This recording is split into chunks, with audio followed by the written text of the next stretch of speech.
Здравейте, приятели на канала на Йордан Миленов.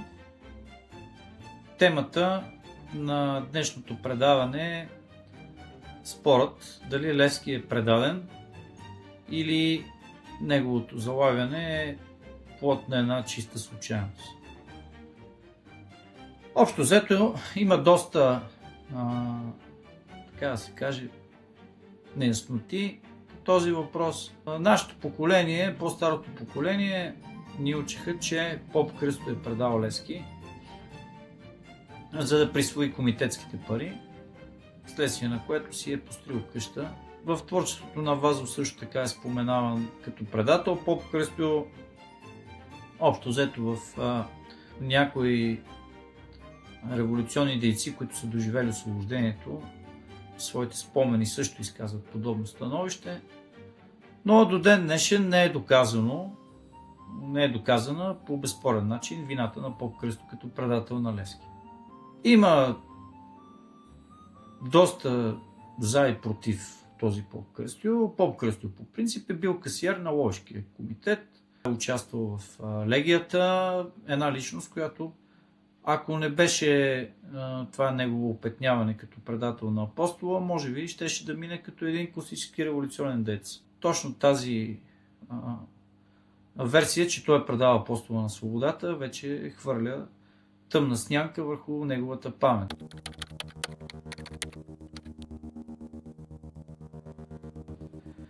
Сега, така може би сериозният аргумент за неговото предателство е, че по времето на Арабако-Нашкия процес през есента на 1972 година, когато знаем в София са заловени множество членове на комитета, начало с Димитър Общи, по-късно след залавянето на Апостола на свободата, той е докаран тук и става част от този процес, може би най-важната част от този процес.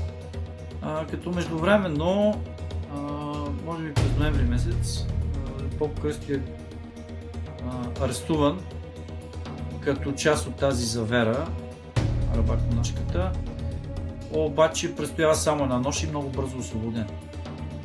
Това дава аргументация на защитниците на тезата за предателството на поп Кръсто да смятат, че той е бил един сътрудник на османската власт и в крайна сметка се е оказал като предател на Апостола на свободата. Общо взето, вариантите за предателството не се изчерпват само с поп Кръсто.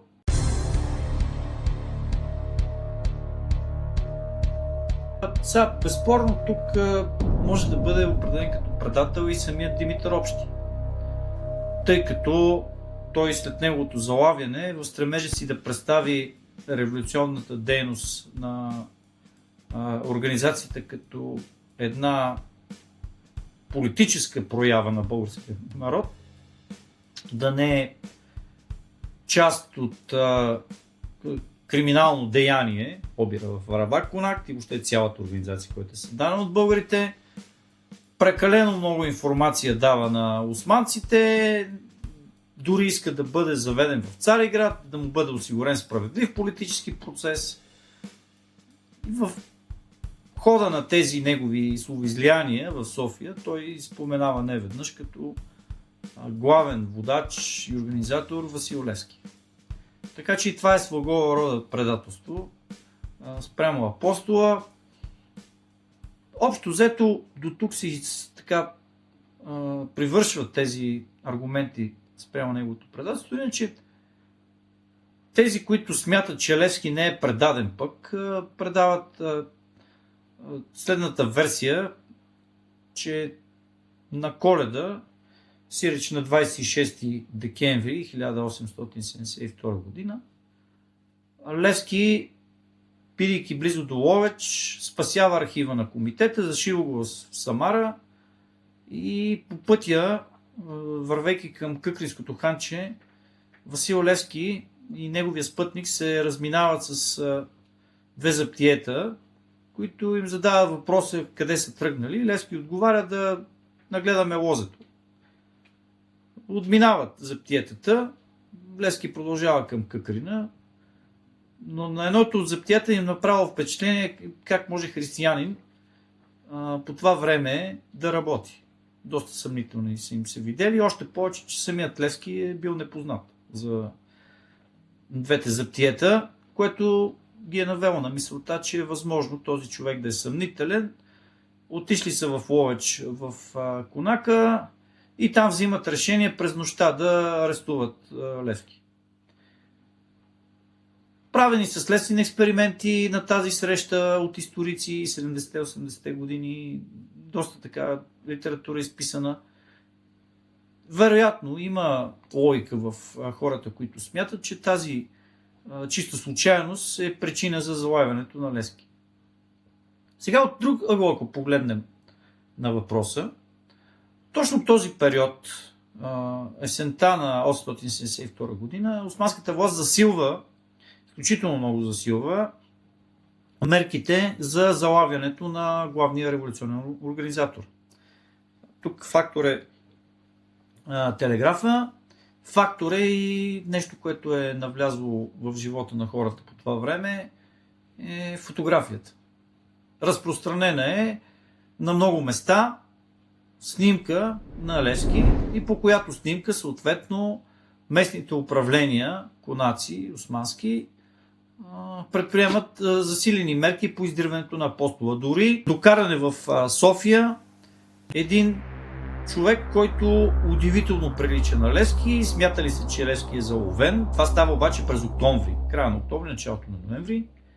И този човек, крайна сметка, османците установяват, че не е Левски, но докато се установи това, гръмва новината, че Левски е заловен.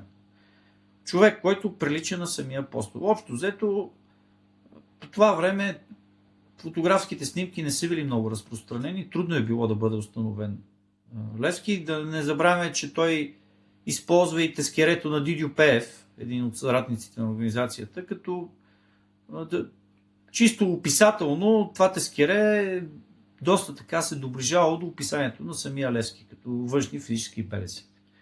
Тескеретата по това време, паспортите, така наречени, не са имали фотографически снимки, съвсем нормално. И описанието стига да съвпада, може да се използва със всеки и да заблуди власт. Реално, османската власт е подирите на апостола, примката се е стегнала много жестоко. Било е въпрос на време да бъде заловен. Един мал шанс, защото Левски е смятал през Одрин, на юг от Ловеч, през Пловдив, през Одрин, през Цариград да се прибере в Букурещ, де-факто да се измъкне от тези засилени мерки на османската власт. Османската власт ги засилва, защото не е предполагала до каква степен се е развила революционната организация по българските земи. Едва след арабо-конашкия провал на организацията, тогава вече османската власт се замисля и взима едни много сериозни мерки за разбиване на организацията. Не, че преди това не е имало такива, имало, разбира се, шпионите, които са влизали в дирите на революционерите, са били много добре заплатени. Техните заплати са били подобни на два пъти, колкото е взимал един учител по това време. Само и само да обикалят по кафенетата, да слухтят и да търсят съмнителни лица. Общо взето, османците не са жалили средства за полицейски надзор. Фалиралата Османска империя, защото тя през 875 година практически фалира, е отделяла големи суми от бюджета си за такъв полицейски терор. Между другото, тази практика е взаимствана от другите големи империи, австрийската и руската, които са давали много големи средства за преследването на какви ли не революционери. И общо взето полицейския репресивен апарат е бил много така добре структуриран. Макар че османците по свой си начин гледат на нещата, доста така отгоре и общо взето полицейските служби, които са били в процес на изграждане, защото империята се опитва да изгражда нещо необичайно за нея, нещо заимствано от Европа. Общо взето средствата са по много особен начин така подбирани в османските земи. Общо взето, това може да се каже набързо за големия спор, дали е заловен или предаден апостол на свободата. Самия факт, че след освобождението поп Кръстю Никифоров си живее спокойно живота, мисля, че подкрепя тази теза, че едва ли той е предателя на Левски, защото ние като българи по принцип винаги търсим проблемите си в предателството. И мога да ви уверя като историк, че по българските земи предателството е не по-различно, отколкото да речеме в Англия, в Франция, в останалите държави. Не може да се каже, че българите сме предателски народ, дори напротив. Доста така българите са склонни да укриват своите революционери, да им помагат, въпреки отделни единични случаи, нали, като дядо Валю по време на Априлското въстание. На други случаи, като цяло, по принцип, революционерите се срещали от обикновените хора много сериозна подкрепа и предателствата са били общо взето рядкост.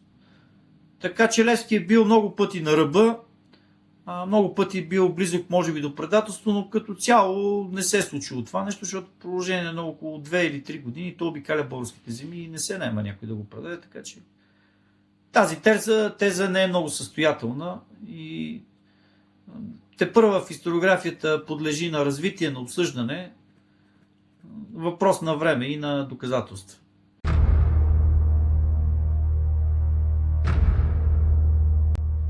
Докато се го водили Левски към бесилката, никой не се е опитал да го освободи. Един вид, след неговото залавяне и карането му първо в Ловеч, след това е закаран в Търново, за да се установи там неговата личност, защото в Ловеч не са сигурни кой са заловили. Вече в Търново се установява, че е Левски по фотография. Тогава вече към него се присъединява, може да се каже, един войскови взвод, около 200 човека. Той е затворен в една каруца, която е бронирана, така обкована с дърво и с метал, и общо взето вече охраната върху него е много засилена. И тези 200 души, които го охраняват пред целия му път, са били на много сериозна пречка пред неговото освобождаване. Още повече, че веста за неговото залавяне много бавно се разпространява. По това време няма интернет, няма телефони, няма комуникация. Едва когато е докаран в София, тогава вече се разбира, че Васил Левски е заловен и предаден. Има едни пазарджишки революционери, които имат за идея да освободят Левски, ако го карат към Цариград, да живеят линията. Един от тях е Атанас Узунов, но в крайна сметка не се стига до там. И Левски е обесен в София. Така че митът, че ние сме предателски народ и никой не се опита да го освободи, не е много състоятелен. Османската власт хвърля много силна охрана върху апостола. Да не забравяме, че той е съден в София, където имате 10 000 гарнизон османски. И то съден в османски казарми, възможността да бъде изведен е минимална. Общо взето, все пак българската организация не е използвала такива методи, каквито в момента имат, да речем, ЦРУ, КГБ и така нататък. Така че този мит отпада. Благодаря за вниманието. Желая ви всичко добро.